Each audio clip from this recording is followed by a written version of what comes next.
the Deering Acting Studio podcast, where we discuss the connection between life and acting. Yes, we do. That's what we do around here. Good morning, everybody. Welcome to Mornings with Matt. I am putting some excitement in my voice, and I really am this excited, but it's crazy because I just woke up. Woo!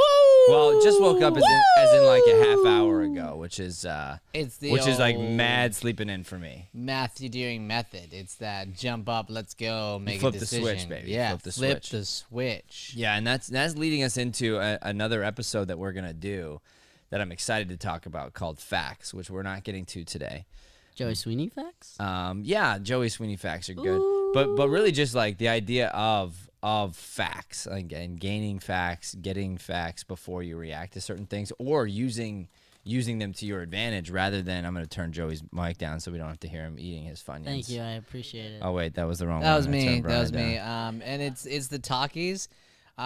We shouldn't have let one of the students give Joey the bag of talkies. Big old, I know, I'm going to hide him. Here's what's funny. Joey said he had a sore throat.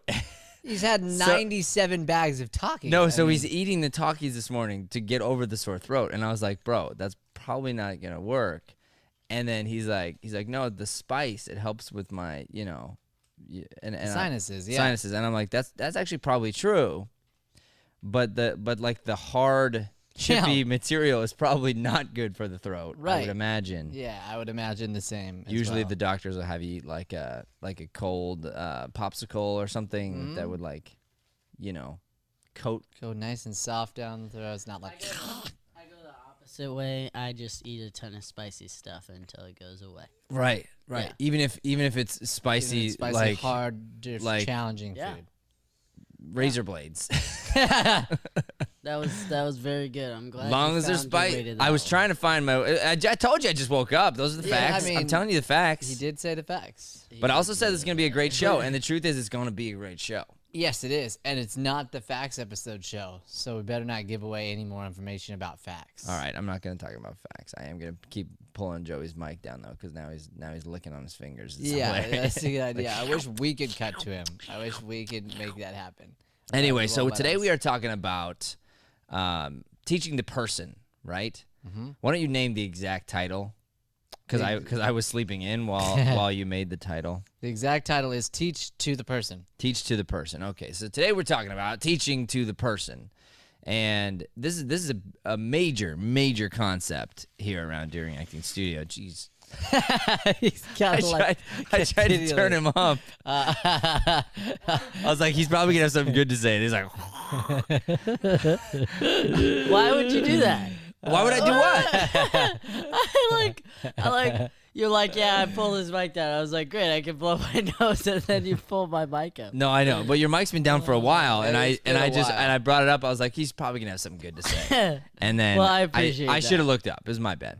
All right, so I'll pull you back down just in case you want to do something. No, it's all good. I got something good. You sure? You got your whole morning routine done? Yeah. Okay. All right, great. So we're gonna teach to the person, not to the class. This is what we believe here at Deering Acting Studio, and that can be a difficult concept to you gotta be kidding me. to overcome. Is to how do you have a group class and make it individual? Yeah. How do you teach a group of people and yet specifically zone in on each person? Because our goal is we want to make sure that every person in the room grows as an individual. Mm-hmm. And so that's the idea. I think there's a lot of factors that go into this for sure, and I'd like to throw one of them down. I think one is really getting to know where that student's at from the beginning. So like getting a strong evaluation of and knowing, because there is a whole group of them where, again, individually each of them are, and sort of a big part of that, and you talk a lot about this, you did a whole workshop on it last year. What are their goals? Like, yeah. What do they want? Because some people are here just purely to have fun. Like, that's it. My goal is fun. I want to come here. I want to have a good time. I want to build some community, and that's it.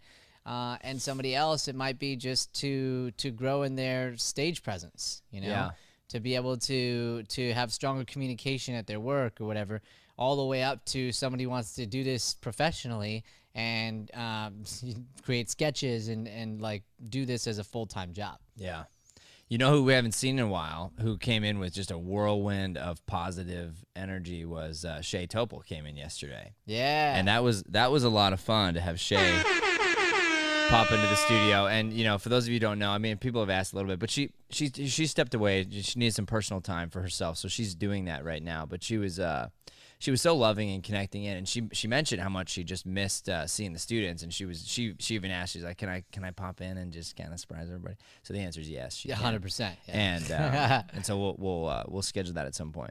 But one of the things that we were going over with her was this interesting thing that she experienced with us, because she was here for so long that she knows exactly what we're talking about. People come in here when, for whatever reason, they're usually drawn here. I always say, like, there's a reason you were called to this particular studio, because it's not going to be easy for you. And yet it's going to be a life-changing experience. It's going to be something that is extraordinary if you make it through that first 3 months. Yeah. But a lot of people don't make it through the first 3 months, truthfully. Yeah. Like there's that sort of tipping point where you have to decide in that first 3 months, this is for me. This is the kind of training I want. I've been exposed to truth. I've been exposed to maybe my weaknesses or different things, and I have to say, yeah, that's the kind of thing that I want in my life. And so then we were talking about, so then sometimes, you know, people go too. And that's okay. You know, I mean, there comes a season sometimes where you might move away, or just something comes up in your life and it's like, okay, now I need to be doing something else, or, you know, I gotta just take a break, or whatever the reason, it doesn't matter. Or, I mean, you get what you needed too. I mean, Yeah, there's sometimes sometimes. like, there was this one dude, and he came in and he was a real estate agent, and he wanted to just find his confidence so that he could feel more comfortable talking with clients. It took him like 3 months. He was here for like, not even, I think like two to 3 months, right? And through just all of the exercises and really starting to hit the stage. Now, could he have continued to build that and done more? Sure. But what happened was he did so well at finding his confidence that his phone was ringing off the hook. He got so freaking busy that he was like packed hour to hour to hour to hour showing real estate. Yeah. And so it's like his goal was to do that so that when he got on the phone with somebody, he felt comfortable. Yeah. And he reached that goal. He got out of it, and there'll be well, I would, and you're right though, that I would harp on that person a little bit, and I'd say, be careful. Be careful not to get rid of the fundamental thing that helped you make the phone ring. Because I know I've been guilty of that myself so many times, where I've got good habits, I've got good things set in place, and all of a sudden I'm seeing the fruits of my labor, and then I stop doing the fundamental things that have been getting me there. I mean, it's something simple like working out every day. That can set me up to make more sales. That can set me up to be more successful, to be a better leader and better communicator and better father and all these different things. And yet then sometimes I'll pull back on it, or I'll pull back on eating right, or whatever it is, and you forget, like, dude, do the things that you were doing that helped you get there. Yeah. But anyway, the point of me getting back there, and I know sometimes I do this, I apologize. I'll start like a thing, and I have to make sure that everybody understands. Everybody knows exactly where I'm coming from, so it takes me a while to get there. But this idea of, you know, when people leave, we have to manually take them off of our roster, right? And so it's interesting because we still, and I don't know if I can ever get this way, but it's still just a little sad, even though you know it's probably what's best for them and everything else. Yeah. And here's the reason, is because every single student here is, and it always will be, a person, not a number. Yeah. And we even had a business advisor come in who was a kind of a shark anyway, but just told us, hey, you know, you guys need to know about your attrition. And I'm like, what's attrition? You know? Yeah, right. But we learned about that idea, and it was, you know, it was a good thing to know. But he, you know, he's like, these are numbers, and so, and you look at it that way, and you're like, okay, I get that. I understand the business principle behind it, and then yes, I do need to know that. But I can't. It's not in me. You know, even if I don't know the person personally, somebody in our organization must know them personally, or we're not doing our job here. That's just the way we feel. Right. Yeah. And so, so that comes back to this idea of teaching the person, not the course. And what you were saying, I mean, we have to get to know you a little bit. So when you come in those first 3 months, that's sort of our, we're going to go with facts later, but that's our fact-finding mission. Yeah. And we're gonna dig in and get to know who you are a little bit, and then we want to teach you in the classroom and help you understand that we can reach you during our little one-on-one time. And sometimes it's like little 5-minute spurts, 15-minute spurts, 20-minute spurts, depending on the class. You might get 5 minutes in the beginning, and then 5 minutes in the middle, and then 10 minutes at the end, or something that's like just yours. But ideally, those moments are like that's for you, like your moment. And then the rest of class, you're listening and learning from everybody else and picking up on little things that was their little moment, but you get to grow from it. Yeah. And that's the advantage of the group versus the private lessons. I mean, private lessons are obviously great because it's just you the whole time. But in the group setting, there is that huge advantage that you get to learn off of everybody else while you're learning. Yeah. Absolutely. 100%. I want to talk into the idea of people being people here versus numbers, because we talked about Shay a little bit earlier, but when she stepped away, we were filling positions and whatnot to figure out how to make everything work. And I ended up at the front desk editing and doing stuff while people came in. And I realized, and it's been so fun, but I realized how challenging it is to be the face of the front desk, right? Yeah. So it is fun. It's exciting. You build the relationships, but every new student that comes in sees you first. Every old student that comes in sees you first. Everybody sees you first. So you have to remember your interactions, remember the type of person they are, get ready for that, and then you build that relationship every week when they come in with the community. But well, and you do such a good job of that, Joey. And you were already doing that, whether you realize it or not. You're just doing it more consciously now. But there's a particular grind actually around here that people don't realize. I mean, Shay used to talk about that all the time. Like, you guys have no idea what we do all day. and we do certain things, but I think the biggest grind for me is when classes start, and let's say it's like because it's the most fun too. But let's say 3:30 hits, and we call it Disneyland time. So it's like it's gonna be Mickey Mouse Clubhouse. We're turning over the studio, and it's like this is now the magical place that everybody wants to be. Well, we have to be on now. And we personally flip our own switch and say, whatever our troubles are, whatever our stuff is, like, we got to get rid of that stuff, push it aside, and put the students first. Yeah. And I can tell you yesterday, for instance, I was having a little meh moment. One of those kind of moments. Yeah, I was and again, we'll talk about this in facts, but I brought it up. I put it out there. I knew it to be true, and I let Joey be my hero. I asked him to be my hero. He did step in and do that, and I could just feel it. I'm like, I can turn it on if I need to. Do I need to? And just listen to my gut, listen to Joey, and the answer was no. Go home. Go home. Just have a moment, go be filled up by your family, and go hang out and whatever, and you can come back tomorrow fresh and ready to go. And so that's what I did, and it was the right call. But if I needed to flip it up, I would have. But I kind of avoided the lobby because I'm like, if I'm in a meh mood, people don't get to see me because they don't want to see me. Honestly, like they don't need to be around that. Like, they came here to get rid of their troubles. They don't need mine on top of theirs. Yeah. So that's this idea of what we do and the purpose for what we do, because we want to be in a state that we can help you. And this is true too. I don't know how many times we've heard people come here and they release. They release a lot of their stuff. And that's why a lot of times people say this is the thing they look forward to all week. Yeah. Because they build up all this sort of baggage and garbage over the week, and then they come here and they release it, which is awesome.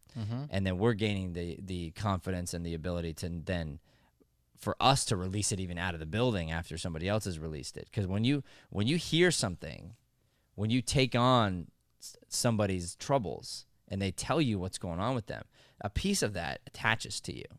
Yeah. You know, and if you're not careful as a teacher around here, you can gain a lot of people's stuff. Yeah. And it's just like chunking on you, and then all of a sudden you feel very heavy from other people's things, and you know, almost like a counselor, but we don't do counseling. It's not what we do. Right. So we have to get good at helping them to release it, but not Holding personally on to it, yeah. grabbing it on. Taking it home with you. Yeah, exactly. Yeah.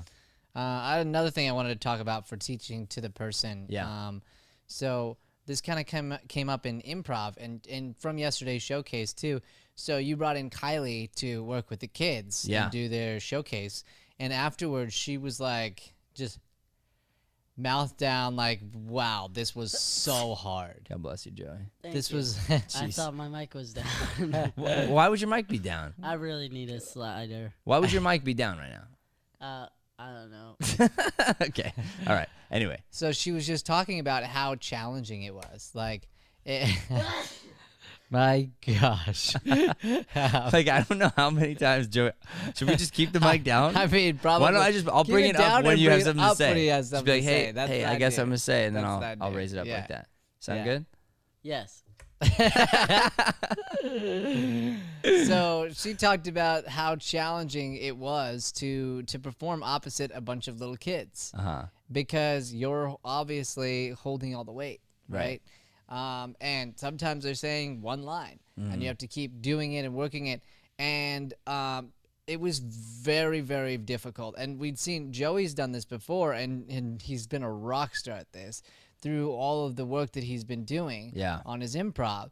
And she felt the pain of it. She felt how, wow, I thought that I was going to be able to do this and it was going to look this way, but it was way harder than I expected. Yeah, I felt the pain of it a little bit. Yeah. I was in the room. I helped out with a couple scenes and helped with different things. But I think Kylie suffered a little bit from the overconfidence syndrome coming in and going, okay, I understand. And I tried to warn her about what it's going to be like.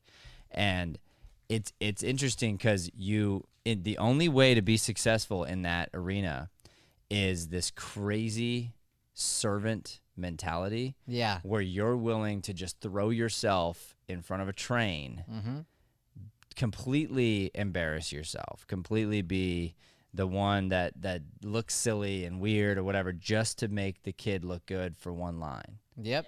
You know, and it's a lot of work to get through that, but it can be done. And the kids, honestly, like the other thing about the kids is they do know a lot. They do. And they are good. And yes. and they are even good at improv. You just need to know how to talk to them, because for them, just like anybody else, they're now in front of a crowd of 20 people. Exactly. Yeah. And how do you pull out of them the things they've been learning in class so that their parents get to see, like, oh, wow, my kid's really learning some cool stuff here. Well, and that's a huge part of that showcase. So is just giving the opportunity to have to do that, to have that happen, because it's all well and good when you're in the classroom and you're surrounded by the people that you got to know and you feel comfortable. But the whole point is to teach people to live outside of their comfort zone and to bring their full confidence, whatever environment they're in. And so going back really quick to that Kylie point, the whole thing there was you have to, like, if somebody's saying one word or whatever, all of a sudden when it's all on you, you realize everything, it's like a mirror's up to your face, right? And you see all that happen. Well, it's similar in the adult class last night. They finished their plays and we got done and everybody was like laughing and whatever. And I even said, okay, I could have approached this a little differently. And I said that right to the class, but I was like, that was bad. Like, everybody just like got really silent. And then I went and I further. I think he came out and said that was really bad. So yeah, so like, good for you, Brad. Yeah, like right off the bat, because it was, and everybody was sort of celebrating. And then I used us as an example. I talked about our show and how we evaluated it, and basically that I wanted them to change their mindset, because I was like, it was funny. There was funny all over the place. But as far as the play goes, as far as you doing the actual play, you didn't serve the play. And then we all month we've been talking about the play, and we wrote like intros to a play on week 1. We wrote characters on week 2, and so when they went up, there were all kinds of little funny scenes, but they were like, I don't know how to describe it, like messing around kind of funny, where like they were having so much fun, but the play itself wasn't good. right? And they found ways to make things funny and make things fit. And then that second set wasn't as funny, but was 10 times better. The acting was better. I was more interested in watching. They wrapped up all the points. Like, all that stuff was happening. And so part of that we talked about was sort of just like, then Sai and I after class were talking about learning off of each other and how some of that can happen. She was like, because there was one scene where a newer student was coming in and trying something, and it was Chris, and he even said afterwards, he was like, I wanted help, like help. He was like, I was like a beacon of help me, like, because he tried an idea and it didn't work. Yeah. And so then I talked to Sai about, like, that's an opportunity for you to learn how to come in and help somebody in that. And that's that advantage. Like, you've got somebody down here who needs to learn some of these things, and you as an advanced player here need to grow from being able to be in a scene with somebody who's not there, and you should be able to do it just fine. Yeah. If you're not, then you need to keep working and working and working to make that happen, right?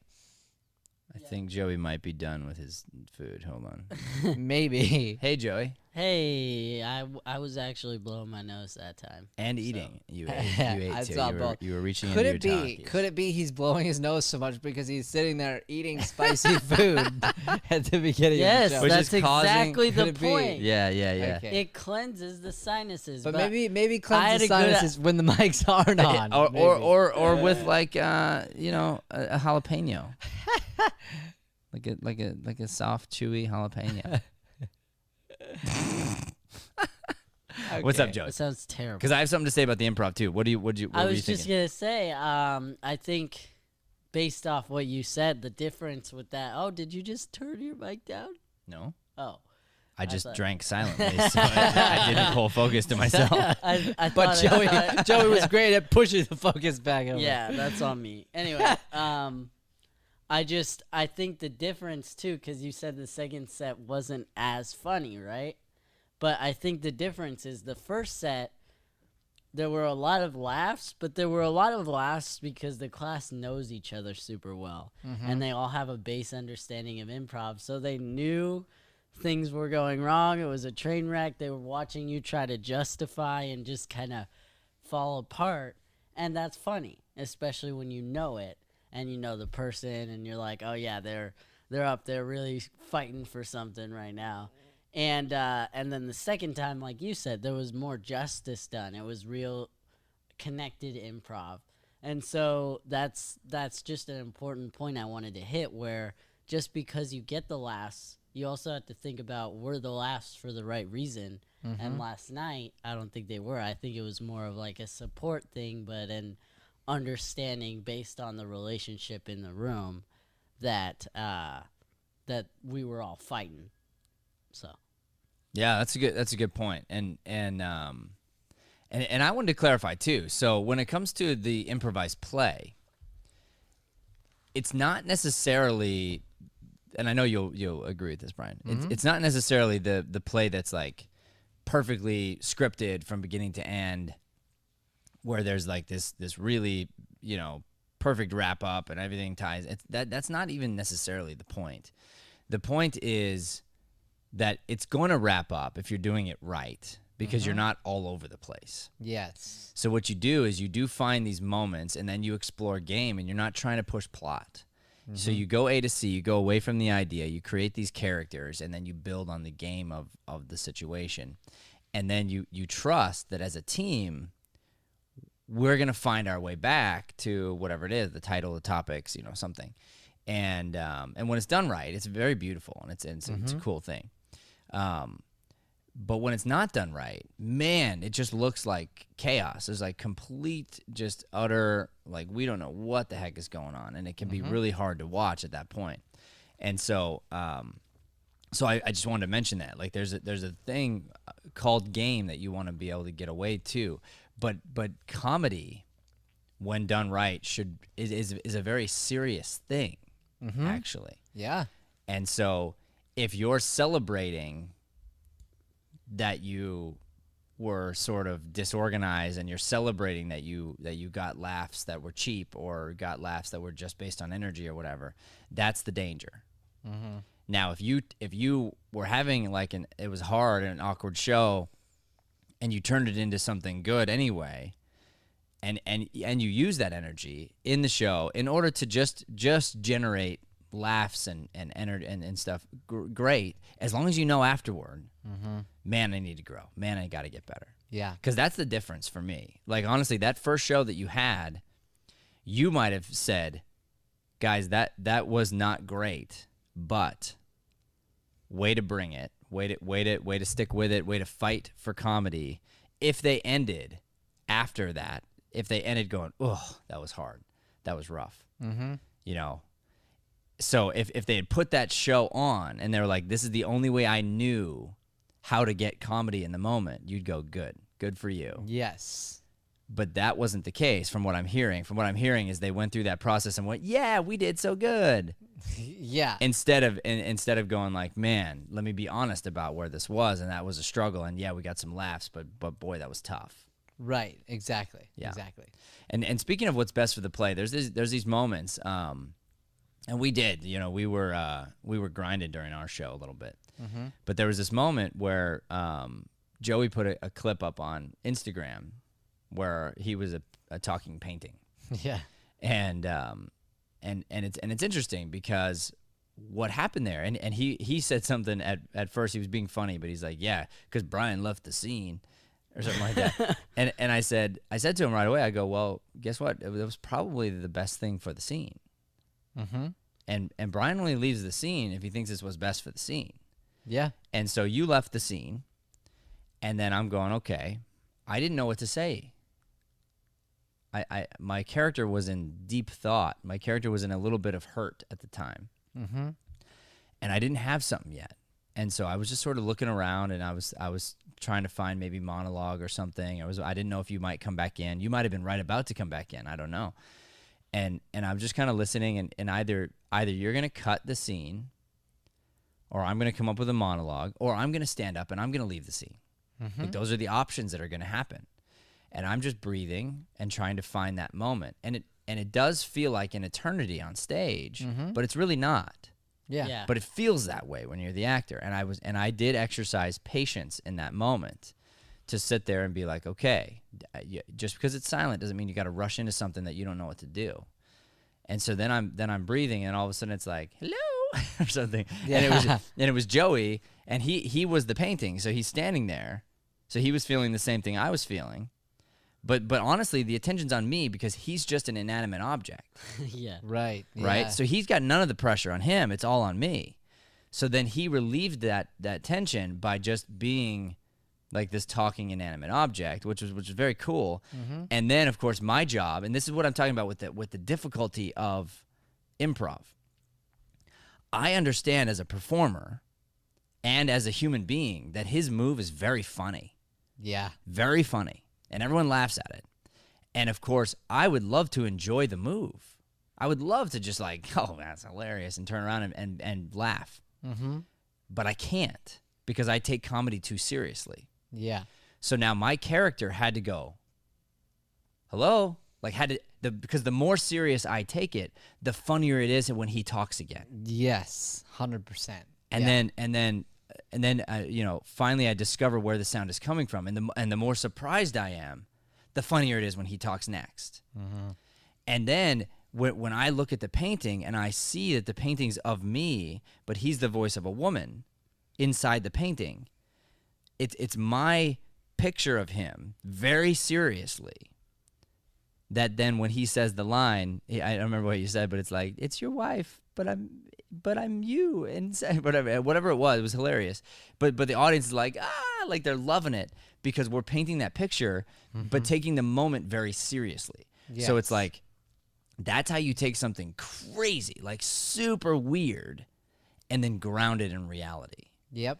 And so it was an awesome moment to put up on Instagram because A, it was funny, it highlighted our show well, but B, it's like a really nice little learning curve and go like, how do we get to that place, and then what do you do with it?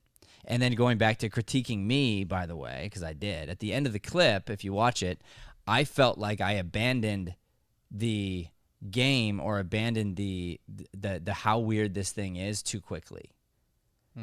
Because I was looking at my character going, and I think I skipped to something like, well, what do I tell him or something like that, instead of continuing to acknowledge, like, this is weird that my wife is inside of a painting. And if I'm being real with myself, I'm going like, I got more questions for her. Yeah. You know, like how are you in there? And you abandoned me, you know, and I'm lost, and like, help me. And like, there were much better questions to ask my wife. Sure. And I think I fell back to plot, and I fell back to Joey, help me. You know? Yeah. You know, and his character did he told me to do a certain thing or whatever, and I got stuck. Yeah. I got stuck, so I put some of my stuck back on him, is really what happened, instead of me taking my being stuck and going, okay, what's the most important thing here, the relationship, and how do I dive deeper into that relationship? Absolutely. Yeah.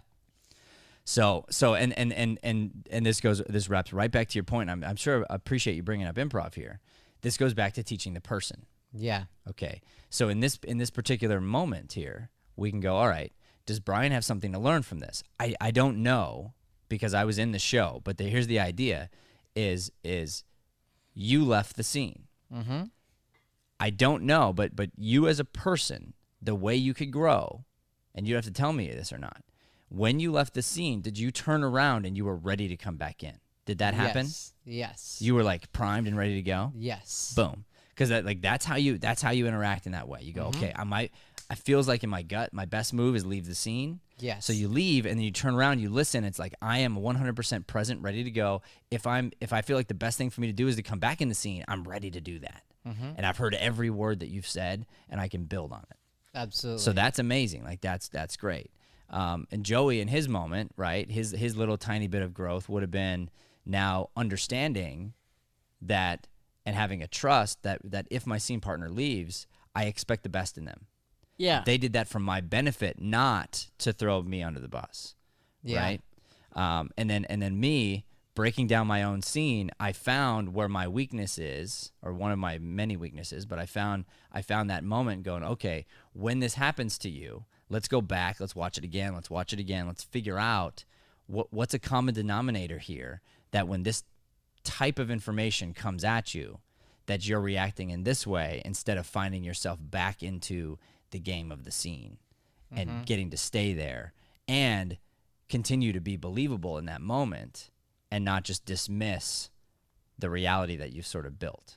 Yeah, absolutely. You know, and that's three different players learning three different things. Yep. And all from the same little 15-second clip. Yes. And of course they're different lessons, but but we're different people. Yeah, and we went back, each of us, and looked at as a whole inside of the show, where do we need to grow? You know, and as a teacher, again, when you're looking at that in the classroom, it's different for each person. Yeah. So like that's why I really liked Saya's question afterwards. It was specifically about how she can grow. Like right now, what's the thing that I need to be working on in my improv, basically? And she understands that it's like, for me, what is my thing right now, was what I heard from her. And I know when I look back at the show myself, and I know this is a struggle point for me, it's a memory of details. So if I was in the classroom with somebody for improv, I would hope that they would notice that, and they would challenge me to keep getting better at my memory. They wouldn't see, oh man, he's really good at creating this character here. He's really good at saying yes and just going with things. He's willing to just sing and dance on stage. Like, there's no holdback when it comes to me on stage. But holding back as far as like giving into something. But when it comes to the little plot details, I have a really hard time with that. I have a hard time remembering certain things and putting certain pieces together the way that you do. Like, you put things together that I'm just like, how did I even see that? How do you remember this from over here and there? Like, because your mind is doing that, and it works differently.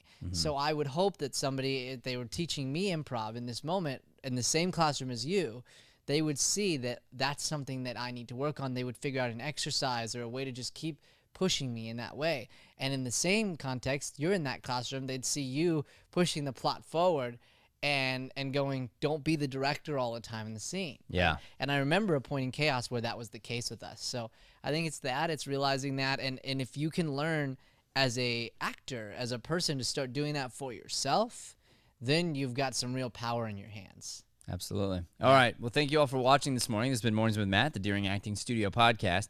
If you personally are watching and you'd like some personal advice today, good for you for tuning in. And go ahead and send us a direct message either on this YouTube channel or on our Instagram. And within the next 48 hours, we will respond directly to your personal questions about you and your acting. Dang, did you hear that, Astrid and everybody else? Astrid, yeah, and Astrid's husband. Yeah. I don't remember his name. Yeah, I love you guys. We're so grateful for everyone who tunes in, really. And thank you. It's amazing. I was telling you guys I had like a meh day yesterday. Mm-hmm. And it's so funny because you got to practice what you preach. Like, you really got to practice what you preach. Because I came home and I told my wife a couple stories, and it's like, it's so crazy. If you just focus on certain things, you'd be happy. I didn't tell you this yet, Bri. Someone on Facebook reaches out to me randomly, and I don't know this person. And they're like, hey, I bought your book. I can't wait for it to come in. I'm so excited. Thank you for writing it. I'm hoping one day I'll get to take classes there and you can autograph my book. I'm like, yeah, cool. Okay. I mean, it's fun, like that's Yeah. a fun email to get.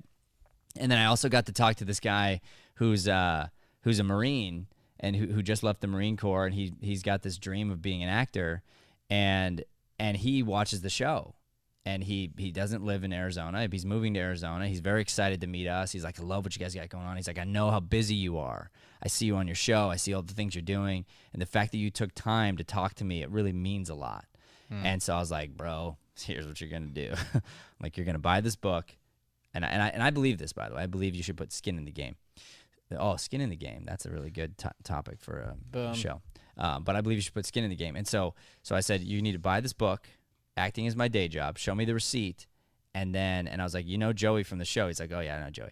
And I was like, Joey's going to send you a free link for whatever online course you want to take. And you pick. You get to have it for free. All you have to do is, you just buy the book, show us the receipt. And he's like, oh, okay, cool. So he's like, acting's my day job. He's like, cool. Who's the author? And I was like, Matthew Deering. He's like, oh, dude, you wrote the book? It was really awesome. So anyway, but that's what's crazy is I wasn't focusing on those two moments. Mm-hmm. Instead, I was focusing on something else silly that was making me feel bad, right? Yeah. And it's so much easier said than done to just change your focus, but you gotta fight for it, Yeah. And so, to my credit, I can already tell today that I've woken up in the spirit. I've woken up in a spirit of love, spirit of gratitude, spirit of focusedness. And a lot of it's thanks to you guys, but it's also it's a choice, really. Mm-hmm. So I can go, okay, good job. It took you 24 hours to get over your funk. Good job. I'll give myself a, yay, good job. Okay. Now my goal is I want to get that 24 hours down to 5 minutes. Yeah. Down to like, how do I flip the script on that as quickly as possible? Yeah. So, all right. I think I already wrapped the show, and I just double wrap the show. Wrap it up once. Gonna wrap it up again. All right. Thank you so much for watching. This has been Mornings with Matt. Please do not forget to like, subscribe. You got to hit the subscribe button. We need how many more subscribers? Like 50? Subscribe. Like 50 more subscribers? No, I think like 30, 40, 30? 38. So like please share this. Ask your friends to subscribe to the show. We're down to we need like 30 something more subscribers in order to hit our monetization level, which was one of our goals that we started off with. So please subscribe to the show. Woo! And share this. Help us spread this light-driven content to the planet. Thanks for listening to Mornings with Matt. Please like, subscribe, and follow us at Deering Acting Studio to keep up with the latest content. For more information on classes, private lessons, or professional development coaching, visit www.deeringstudio.com. Have a Deering day, everyone.